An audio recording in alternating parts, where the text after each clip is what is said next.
we thought that the toast would be in order. So the last time that I gave a toast like this was at Brian and Krista's wedding.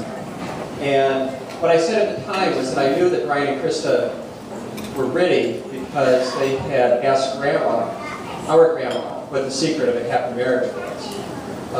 Grandma had said, give and take. That was a good answer. And then Brian went to Grandpa and said, Grandpa, what's the secret of a happy marriage? And Grandpa said, I don't know. What did your grandmother say? So those of you who knew Grandpa will especially appreciate that story. So, like Brian and Krista, Mom and Dad's marriage had an element of faith. So, many of you will know that they met on a blind date at the University of Illinois. Many other dates quickly followed, including one that ended in the emergency room after Dad sliced Mom's legs open with an ice skating stunt that he thought he had down, but didn't quite. So I think the fact that the relationship survived this really violent assault bode well for the future. So only Mom and Dad know the secret to 50 years of marriage. The rest of us, what we do know with certainty, those of us in this room, is what they've given to us. And so each of us will have our own list. What we thought that we could do, the children and the grandchildren, is share with you some of the items that are on our list. So, Emma says that Grandma and Grandpa have given her apple pie, but more precisely the skills to make her own apple pie, even more important, and I Love Lucy. Jacob says that Grandma and Grandpa have given him funny stories and driving the mule. So the mule is Kawasaki ATV.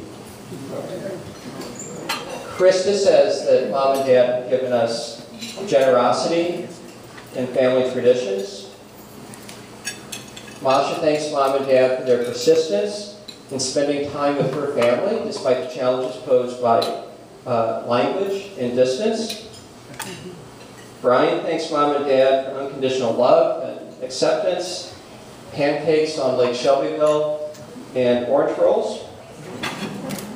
I thank Mom and Dad for a sense of home, pancakes, and especially orange rolls. And Adrian, the newest member of our family here, thanks Grandma and Grandpa for, as he puts it, alu agu. So alu agu, who can disagree with that? Mom and Dad, Grandma and Grandpa, thank you and happy anniversary.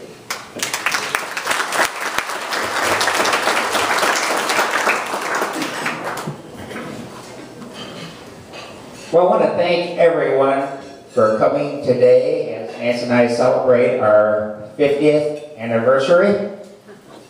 Golly, how is that possible? 50 years. It actually all started about 52 years ago.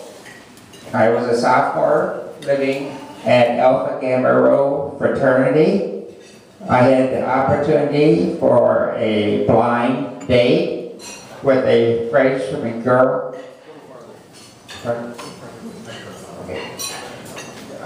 With a freshman girl who had just pledged Alpha Omicron Pi sorority. Her name was Nancy Lawrence, and she was from Hinsdale, Illinois. We started dating regularly, and I was beginning to think that this might be the girl I would marry. She grew up a tomboy with only boys in her neighborhood. Some of those are here today. She ran around with a cap gun in her holster playing cowboys and Indians. Usually the last one to make it across the yard. I like that. Even though she was not from a farm, she grew up outside Hinsdale and had a horse, 2 dogs, and other small animals. When I looked at the family movies of her growing up, there were a lot of similarities. I like that too. After dating for 2 years, we were married in Hinsdale. 2 years, Nancy had her BS in education, and I had my master's in animal science. I feel like a lucky man to have had the marriage we've had. Sure, we've had arguments, but resolution of differences is so much easier when you have the same values and lifestyle growing up. Now I would like to make some introductions, although we kind of have done part of that already. I have two sons, or I should say we have two sons. Scott, you heard from already. Scott is a tenured professor at the University of Wisconsin, teaching political science and doing research. His wife, Maria Belodubrovskaya, grew up in St. Petersburg, Russia. They met while Scott was working in Budapest, and Masha was an exchange student, mainly studying language. Masha will begin teaching film studies this fall as an assistant professor at Wisconsin. And they have this little 6.5-month-old baby who goes by Adrian in English. And his nickname is Adya in Russian. Adrian has his eye on the 2028 Olympics. His first step is learning to crawl. Then in 2 weeks he starts swimming lessons with a goal of winning more medals than Michael Phelps. Our other son is Brian. Brian and your family, hold up your hands there so that see who you folks are. Brian and Chris are now practicing medicine at the University of Iowa. Brian is a critical care physician and pulmonologist and is also doing research. Krista is an internist. They have daughter Emma, who is 11, and son Jacob, who is 9. And yes, grandparenting certainly can be fun. They were both at our house for a few days in July. Emma picked apples, peeled them, made an apple pie from scratch, including the crust, with Grandma just looking on. Jacob and Grandpa spent quite a bit of time driving that Kawasaki mule to and around the farm, and also building a bird feeder. He loves to go to the basement and use my tools. Sometimes I have to keep kind of a close eye on him. Last but not least, I would like to introduce my mother, Iola Gelbach. Can you hold up your hand there? Okay.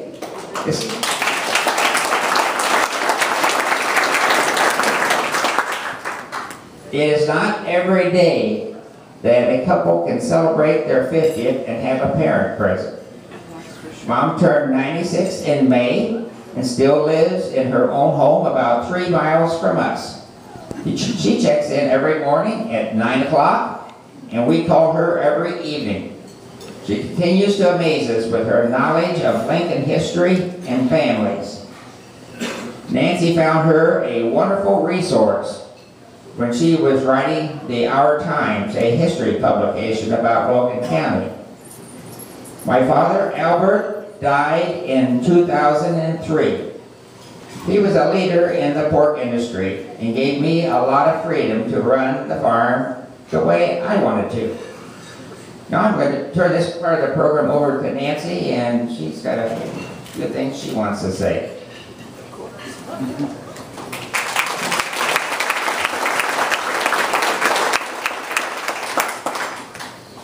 Bringing the glass of water in case I get weepy, which I don't think I will, but I always wonder why you bring a glass of water. So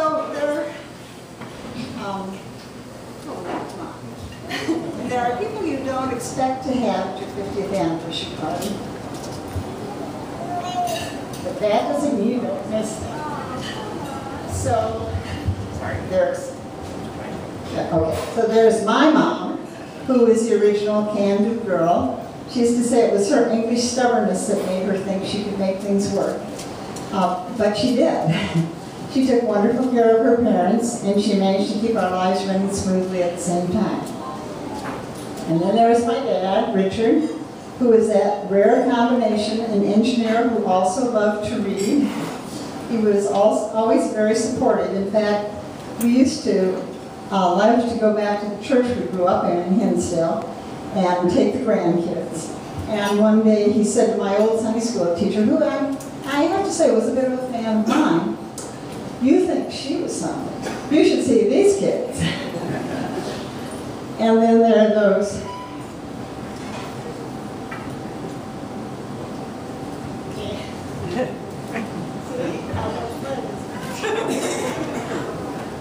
Those who should be here.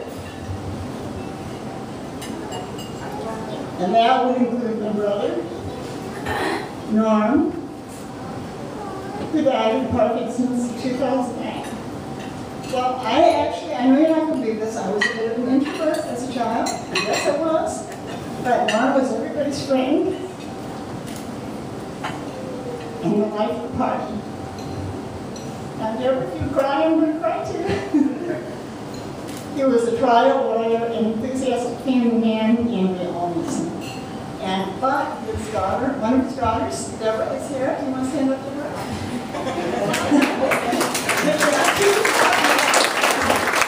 And her son, my great nephew, whom I introduced this morning in church as my great niece. My great niece is actually going through Russian School at the University of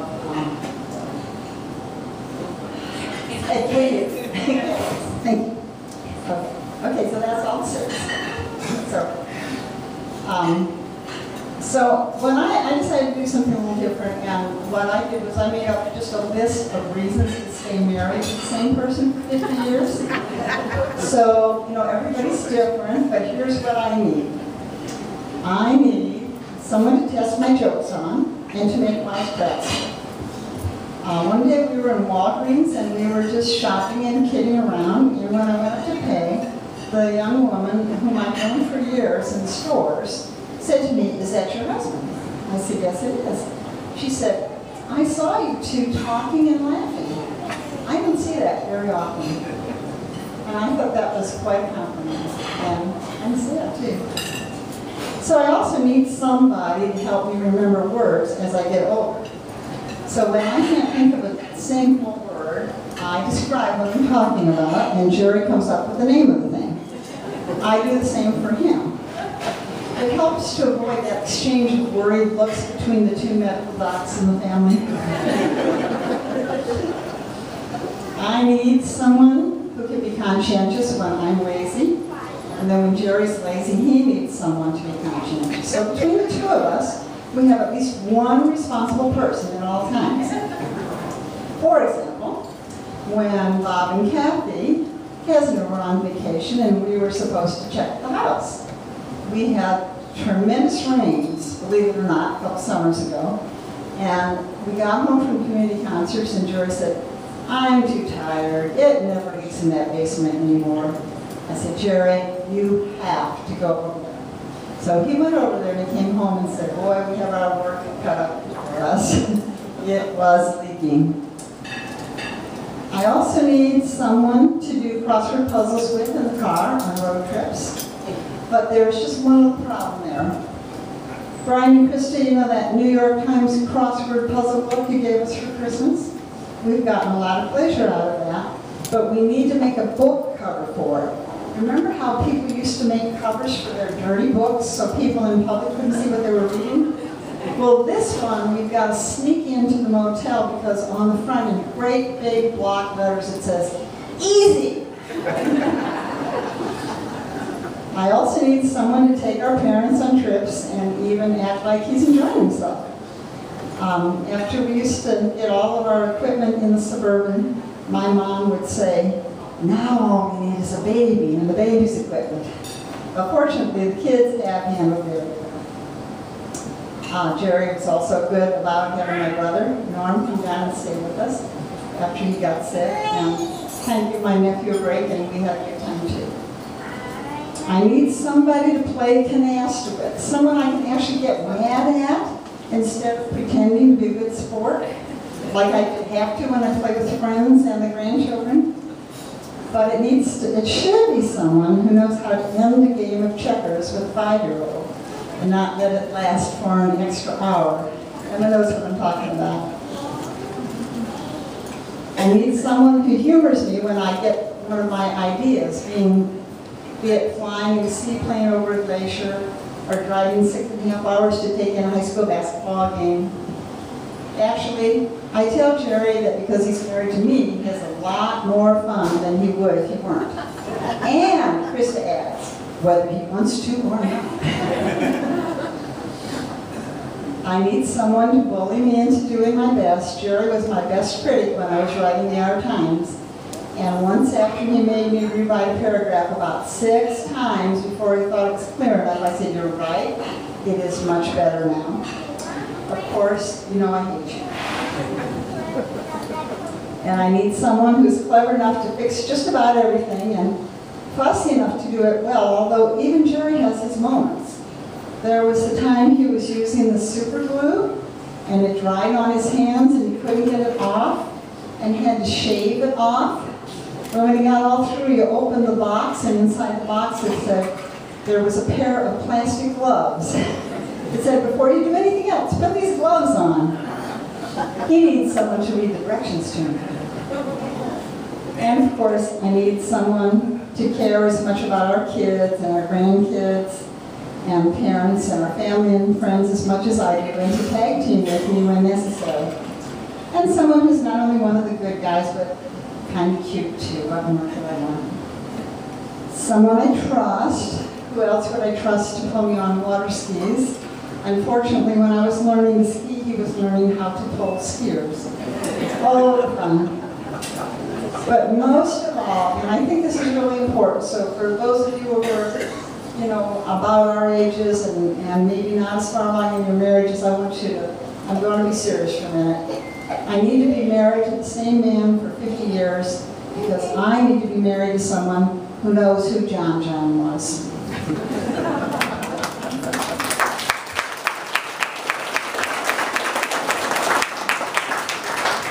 I haven't lost the page. I have something about our kids last night presented us with a video they had made. And it was so funny and it was so wonderful. I said, you know, I'm done. We don't need to do anything else.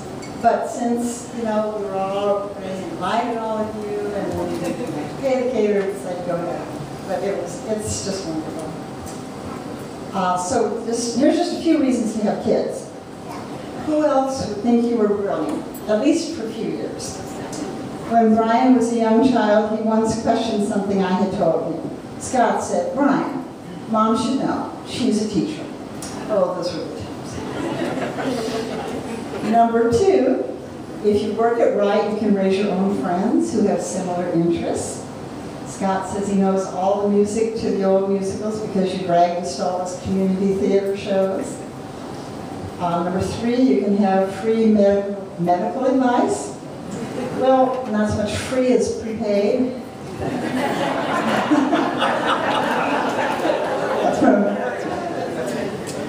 Number 4, you can have someone to read stories to when they're little because they can't read, right? Then when they grow up, they can write articles and books that you can't read. Someone to cuddle and to watch and to grow, to watch, grow, and learn. And someone to bring home beautiful girls to add to the family. Now I'm going to stop here for a minute, because everybody always makes this comment about beautiful girls, right? And it doesn't matter what they look like. But look at these girls, they are beautiful. So not only do they add some good genes to the gene pool, but I'm no longer in the minority, or I wasn't, as the only female in the family, at least until they started having those boys. But when the kids in the families aren't here, I rely on Mama Cat to help me be in the majority. And the final, and the number 1 reason to have children, eventually they may produce grandchildren. So I guess I'll close my part of the story of the program by telling a story that someone told at my mother's and Dad's 50th wedding anniversary. Their minister came over, and he said for a while he worked as a window washer. And he was late in getting married, so he was single. One of the guys was getting married, and they were just teasing him something awful. And they kept saying, "You're going into bondage, you're going into bondage." And he said that fella just leaned back in his window straps and he smiled and he said, "Blessed bondage." I thought that was true. So now we have some real entertainment. Our son Brian is going to play the piano, and Phil Rook is going to sing for us. And I should just play a couple things about these songs. Which one are you going to do first?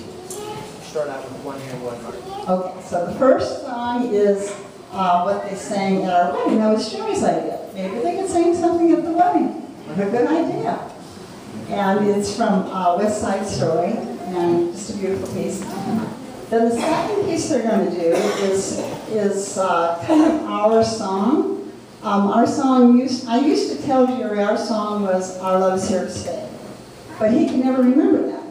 So finally, this "It Had to Be You" got to be popular again, and I thought, that's a better song for us anyway, because the lyrics are, some others I've seen might never be mean, might never be cross or want to be boss, but they wouldn't do. Because no one else gave you the thrill. With all your faults, dear, I love you still. It had to be you. And then the last song is a real tearjerker, so I'm not going to say any more after that one. It's a song that's new to me in the last few years, but I think the words are it's a beautiful melody by Michelle Legrand, and the words I think are perfect for a 50th anniversary, and it's called "How Do You Keep the Music Playing?" So again, thank you for coming.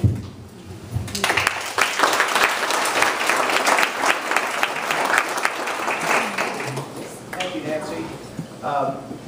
We've all been sitting there for quite a while. Get real close. Yeah. Everybody just stand up, stretch a little bit for about 10 seconds, and sit back down, just so we can. And then while we check the mics here, we should change the order.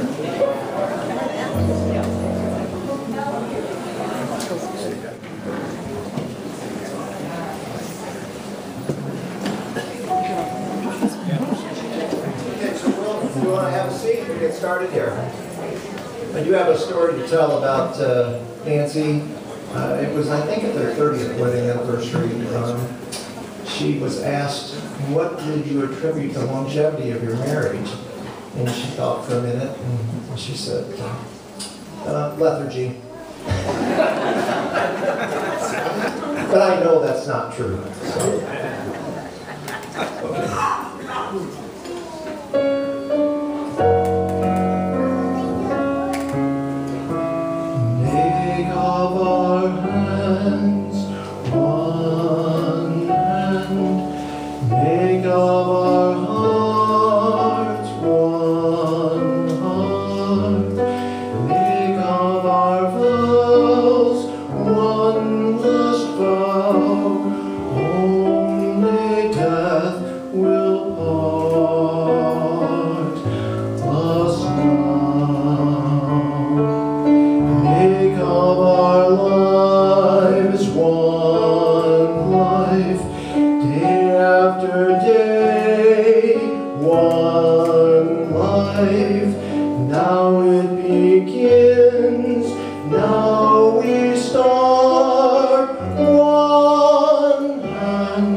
Day after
might never be mean, might never be cross or try to be boss. They wouldn't do,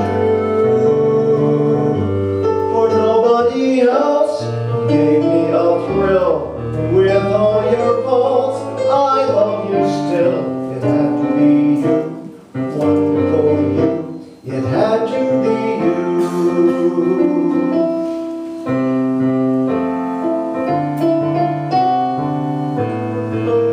I wandered around and finally found somebody who could make me be true, could make me be blue, and even be glad just to be sad, thinking of you. Some others I've seen might never be mean, might never be cross or try to be boss. They wouldn't do, for nobody else gave me a thrill. With all your faults, I love you still. It had to be you, wonderful you. It had to be you.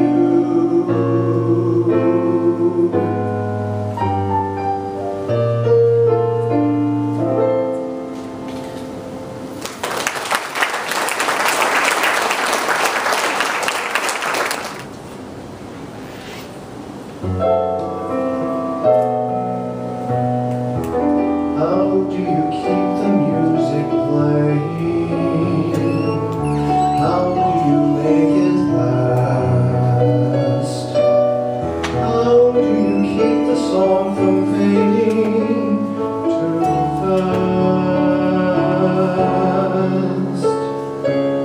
How do you lose yourself to someone and never lose your way?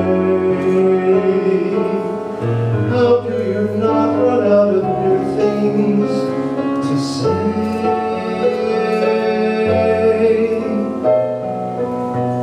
And since we know we're always changing, how can it be the same?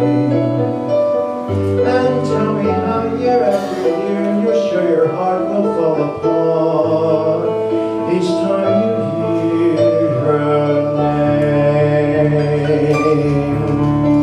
I know the way I feel for you is now or never. The more I love, the more that I'm afraid that in your eyes I may not see forever, forever. If we could be the best of lovers, yet be the best of friends. If we could try with every day to make it better as it grows.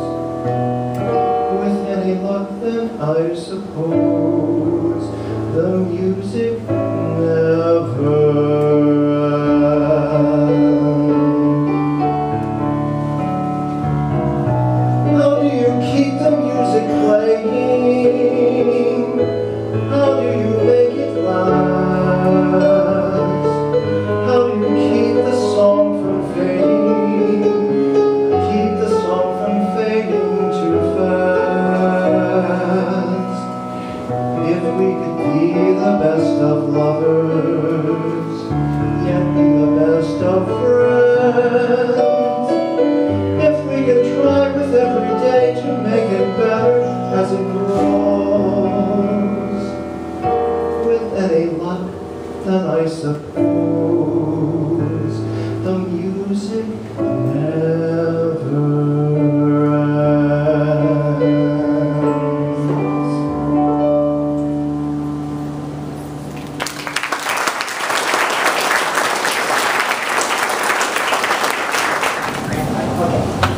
I wasn't supposed to have to get back up because I was crying, right? I love that song. Isn't that just perfect? It's just beautiful. Thank you so much, Phil and Brian and Scott and everybody for your input as well. And what was I going to say? See, that's what happened. Oh, I was going to say that Phil also sang at Grandma and Grandpa Gilbot's 50th wedding anniversary, and Brian played piano. So in the video that the kids made, Krista asked Great Grandma what kind of advice she had, because Great Grandma, of course, had been married for 65 years before Grandpa died. So of course she had seniority over us, and might have some good advice. Her advice was, I try to stay out of things and let them settle. That's good advice too. Can I clarify? Actually, Krista asked Great Grandma if she had any advice for the young couple to get to 65, the 65 wedding. Exactly. So that we would maybe get to 65 too. Oh. Sorry. Well, I just want to thank Nancy for this beautiful invitation. Getting that in the mail, wasn't that special? And then I have to share one more thing. Okay. Mike, I've been gone. I had to fly home for this special party, but Mike says, that courier forgot to say what time that party was today. He said, what time is that party? I said, that isn't a Lincoln 1 o'clock event. The whole town's got to do is just a special people. So I want to thank Nancy for that. And I also want to say how blessed are all of us. You know, Nancy and I have come full circle. When I was president of Junior Women's Club, she was my vice president. And now I've recruited her into the Old Women's Club. And then, you know, we're blessed to have lived in East Lincoln Township. I'm blessed to have grown up in that Walmart family tree. But I'm really blessed to see this beautiful family now on Facebook, because Nancy and I are friends on Facebook. And the Gilboa Christmas card has been the best all these years, and we've been blessed to see all these beautiful children and grandchildren. And I knew when I was on the school board, and I knew at Chester East, that those Gilboa boys, not only were they the USA All-American brightest team, you know, we all knew at Chester East that you boys would be doctors and probably married doctors. And we love seeing your grandchildren. But thank you to Nancy for doing that Christmas letter that we all enjoy. And just thanks from all, I shouldn't speak for everybody, but I want to thank the Gilboas for this beautiful day. Thank you.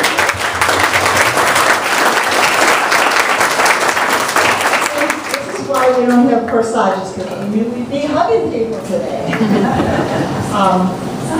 So now we have our entertainment. Yeah, Terry's over here going, no. I'm sorry. Introduce the entertainment.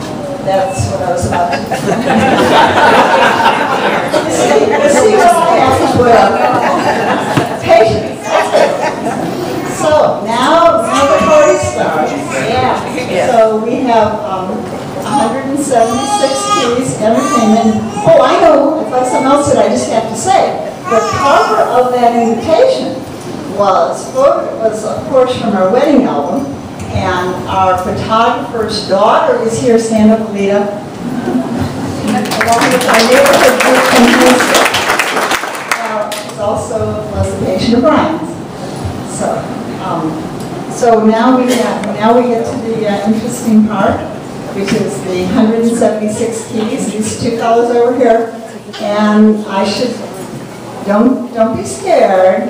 It's going to be a very fun show. It's going to be tons of fun. So I'm going to turn it over to them. Start off, clapping your hands, come on. Hey mama, don't you take me wrong. Come and love your daddy all night long, alright. Oh yeah, alright. Tell me what I say.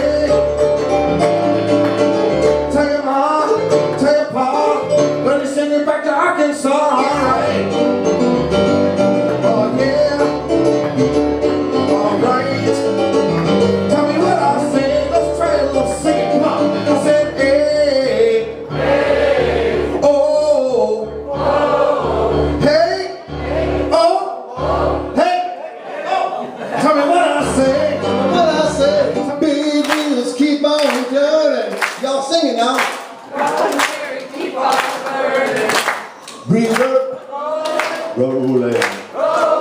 rolling, I'm rolling on the river, rolling, rolling, rolling over there. We were rolling, rolling, rolling on the river. One more time, everybody. We were rolling, rolling, rolling on the river. Say, do, do, do, do, do, do, do, do.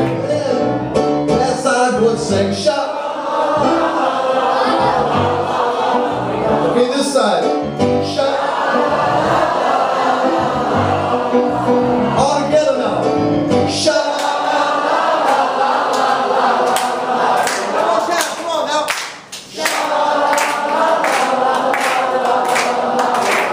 Yeah, you and me, Jerry and Nancy. You my brown-eyed girl. Green-eyed, blue-eyed, brown-eyed. Here's what we like. We like each, since this is a party, we'd like each of your tables, everybody at your table, to look around at your table and vote for the person that is the wildest person at your table and have them stand up. Have them stand up right now. So we're going to give you about 5-10 seconds to figure this out. Everybody, that's right, look around. Point to the person and have them stand. And point it at one other person at your table. Point it at one other person at your table.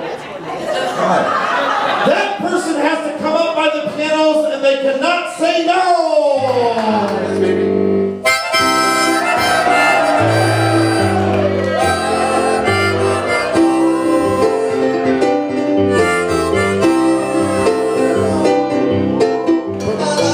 How she doing, folks? Make some noise for it, yeah?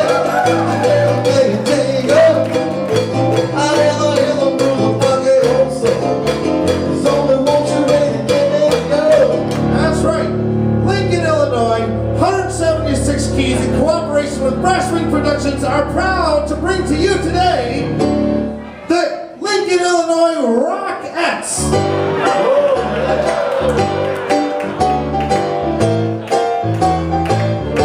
Alright, so just like we rehearsed it, you know what? Let's do some of it this way first, so they can see you. Okay, you put your arms around each other. Remember? There you go. All right. That's right. The lovely lady on it. There you go. That's right. That's right. Knee left. Okay, so right knee, right kick, left knee, left kick, right knee, right kick. Start spreading the news. I'm leaving today.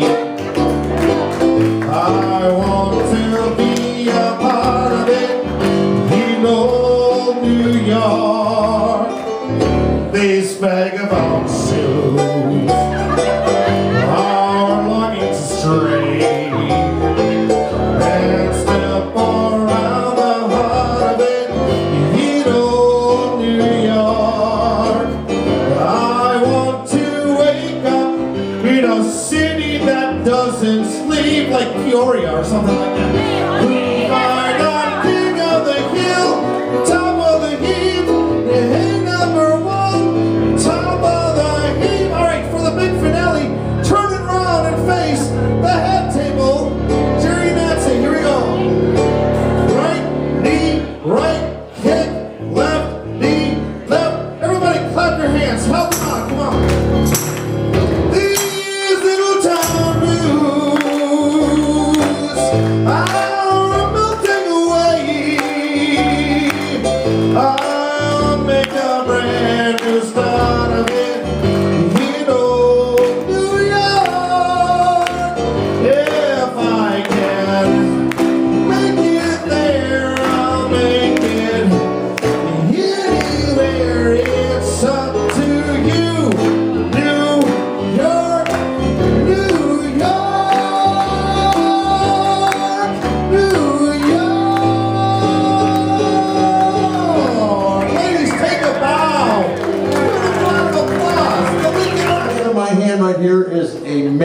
Everybody go, woo.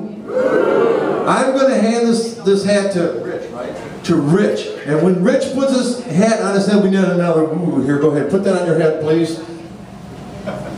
Oh, beautiful. All right. That's great. Now, what we're going to do a real hand clapping, foot stomping, yee-haw kind of song. And every time that Rich here takes the hat off his head and whips it around like this, we need everybody to scream at the top of your lungs. Give it a test. Try, Rich. Put it back on. Let's get some clapping. Come on. Clap, clap, clap, clap, clap, clap, clap. How will you stand? Down in the Tennessee. But ain't no smoky smoke on Rocky Top. Ain't no telephone bill. Lost down here and down Rocky Top. Half bear, the other half cat. She was wild and mean, but see, there's something about her. I still dream about that. Rocky Top, you'll always be home sweet home to me. Good old Rocky Top, Tennessee. How's he doing? Somebody make some noise. All right. My body lies over. The lady should be standing, the guy should be sitting. The ocean, except for her. My body lies over the sea. My body lies over the ocean. So bring back my body to me. The mention is.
Saying my name all over the place. Doing the thing that you want to do.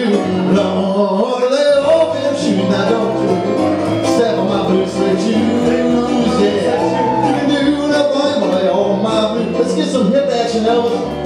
I said, blue, slip shoes, blue, slip shoes, blue. Okay, Elvis, we got the big ending right now. Can you get down on one knee, and face that way, and use your right hand and do the famous windmill like this.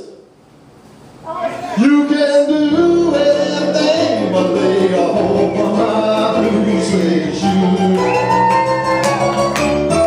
Give him some love, ladies and gentlemen. Keep it right on with Elvis Presley. Okay, here we go. Tiny bubble in the wine makes me feel happy. Makes me feel fine. Tiny bubbles make me glad all over. And I get the feeling I'm gonna love you till the end of time. I'm gonna leave it up to you folks. If Nancy has the better hula moves, I want all the guys to make a little noise in here. If Jerry has the better hula moves, I want all the ladies to go crazy. Tiny bubble.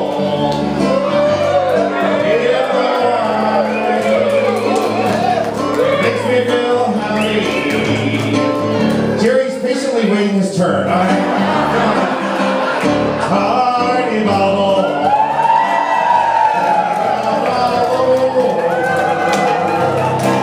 And I get the feeling I'm gonna love you till the end of time. You know what? They both have great moves. Everybody repeat every line that we sing.